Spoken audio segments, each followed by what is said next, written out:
Hello and welcome you all in Study Darbar, the gateway to fulfill your dreams. Hi, this is Abhishek Tiwari and I welcome you all in our channel where today we are discussing Article 14 to 18, that is fundamental right, first fundamental right, right to equality.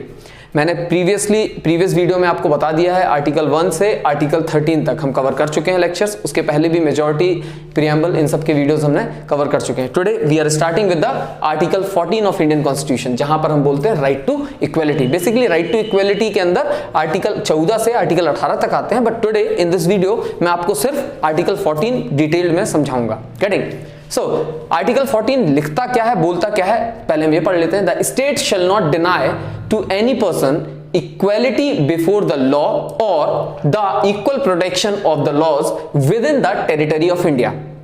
Getting? यहां पर आपको दो phrase देखने मिल रहे हैं, to phrases are there. सबसे पहले बोल रहा है the state shall not deny any person equality before law और the equal protection of the law. ये दो फ्रेजेस अलग अलग हैं। These two phrases does not mean the same thing. कैसे, वो आगे हम डिस्कस करेंगे।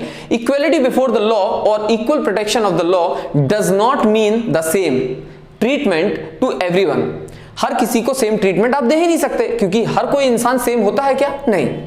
As respect the same treatment to them in every respect would result in unequal treatment.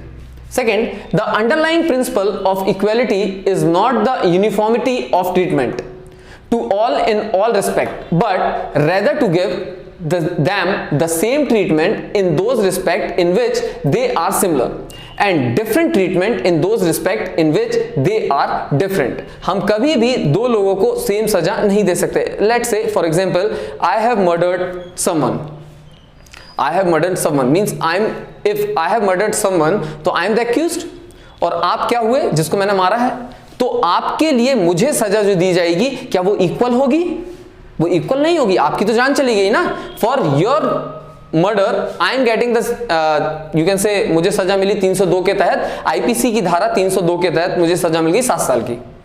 तो क्या उसको और मुझे सेम तरीके की सजा मिली? उसको तो जिंदगी चली गई उसकी, लेकिन मुझे क्या मिला है? सिर्फ 7 साल का कारावास मिला है। So these two words does not mean the same. अब इन दोनों का मतलब क्या होता है, ये अलग अलग हम डिटेल में पढ़ते हैं। सबसे पहले हम देखेंगे what is the meaning of equality before law.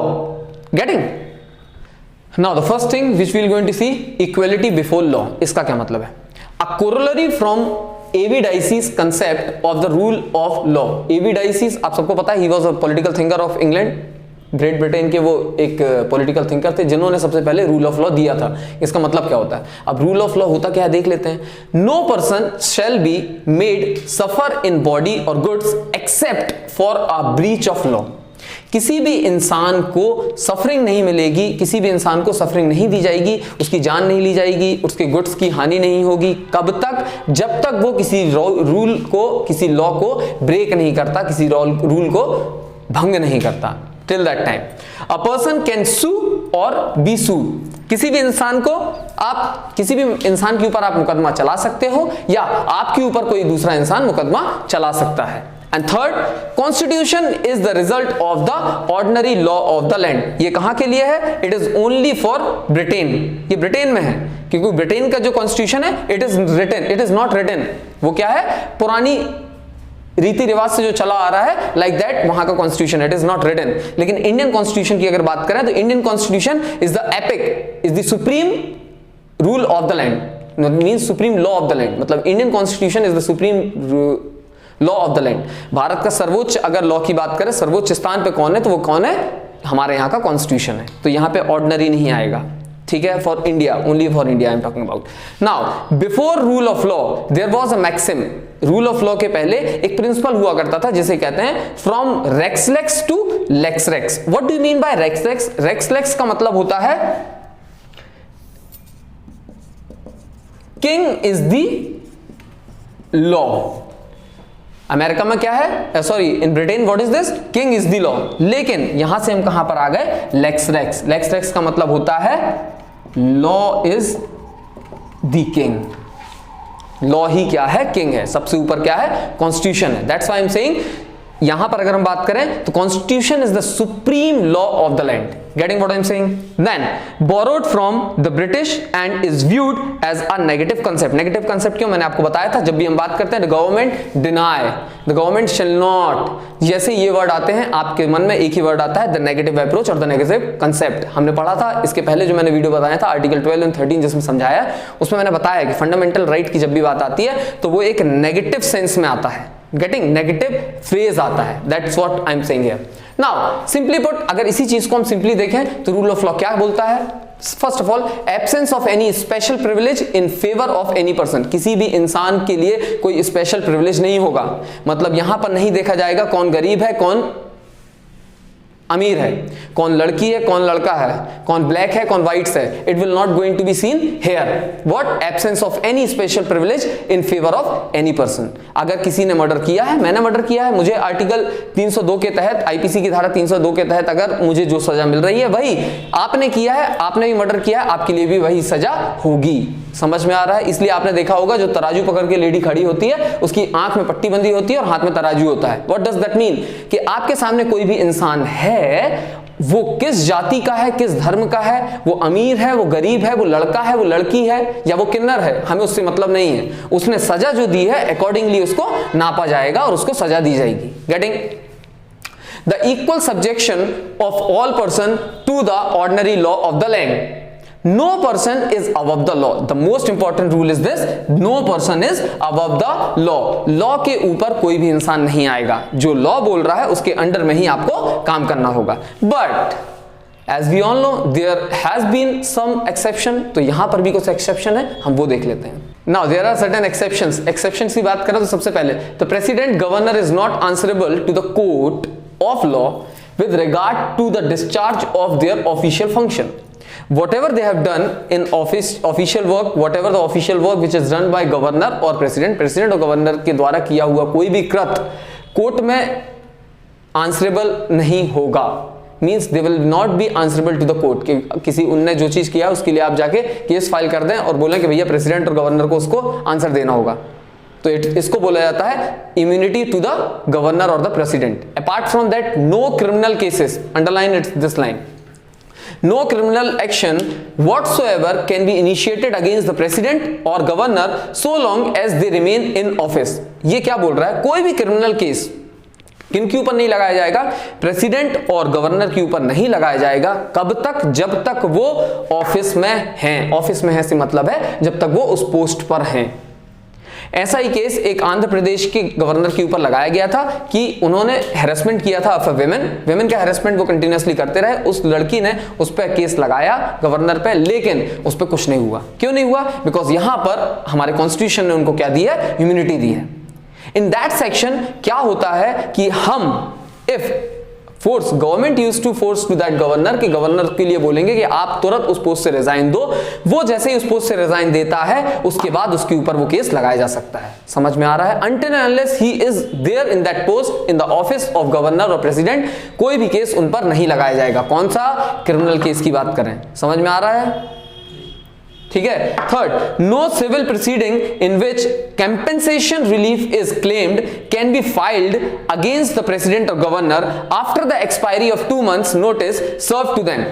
कोई भी सिविल केस इन पर नहीं लगाया जा सकता है. किन पर? प्रेसिडेंट पे या गवर्नर पे. सिविल केस कौन सा कहलाता है? जब भी कभी पैसे से रिलेटेड चीज हो. पैसे से रिलेटेड चीज मतलब कभी भी कंपेंसेशन की बात करें या रिलीफ की बात करें कि भैया रिलीफ देना है आपको. रिलीफ मतलब कुछ पैसे आपको रिलीफ दे रहे हैं, या कंपनसेशन, कोई भी चीज का कंपनसेट करना, आपकी घर तोड़ दिया उसके बदले का कंपनसेशन, लाइक दैट कंपनसेशन की बात करें. इनके बेसिस पे कोई भी सिविल केसेस नहीं लगाएंगे.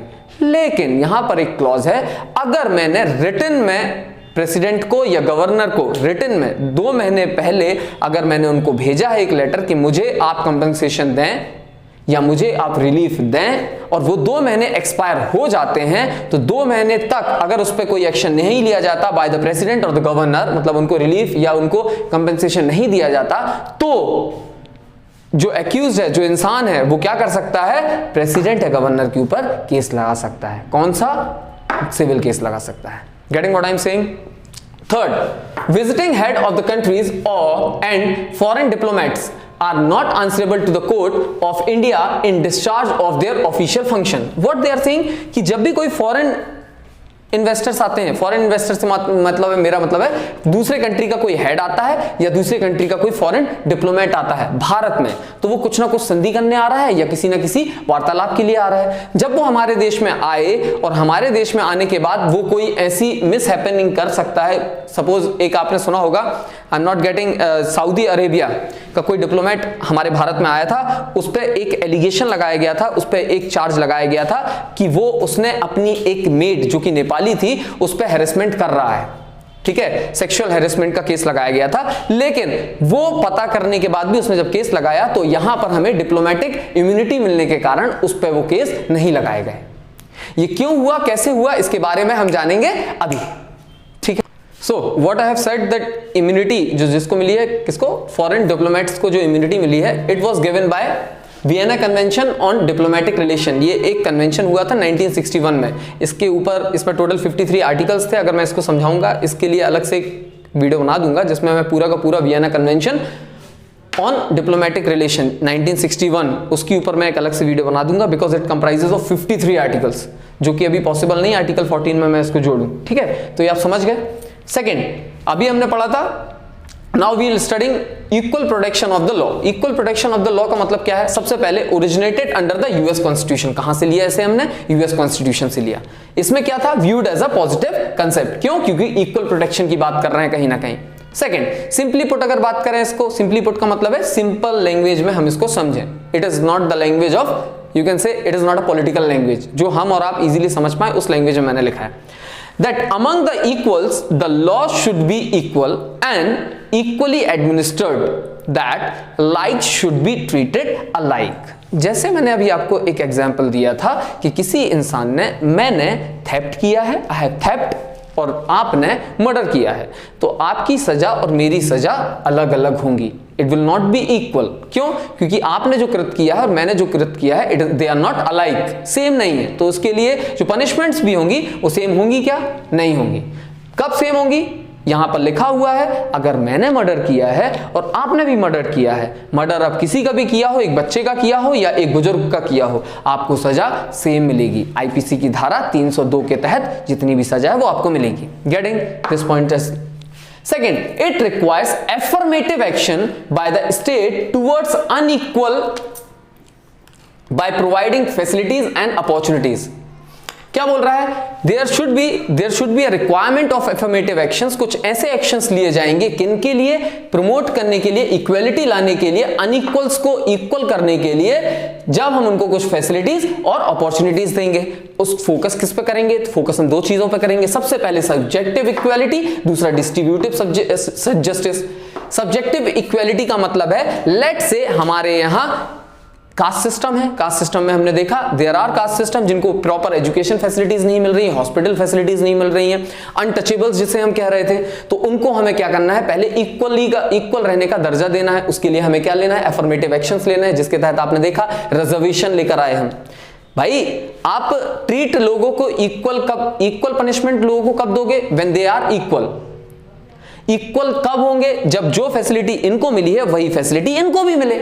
ये भैया एडुकेटेड हैं, ये रिच हैं, ये अनएडुकेटेड हैं, ये पुअर हैं, तो ये दोनों इक्वल हैं क्या? जब इक्वल ही नहीं है तो इनके लिए इक्वल सजाएं कैसे निर्धारित होंगी? नहीं हो सकती। तो पहले हमें इनको ऊपर बढ़ाना पड़ेगा, हमें दोनों को इक्वल करना होगा। इसको गिरा तो सकते नहीं है। हम हमेशा डेवलपमेंट की बात करते हैं, तो इनको उठाएंगे।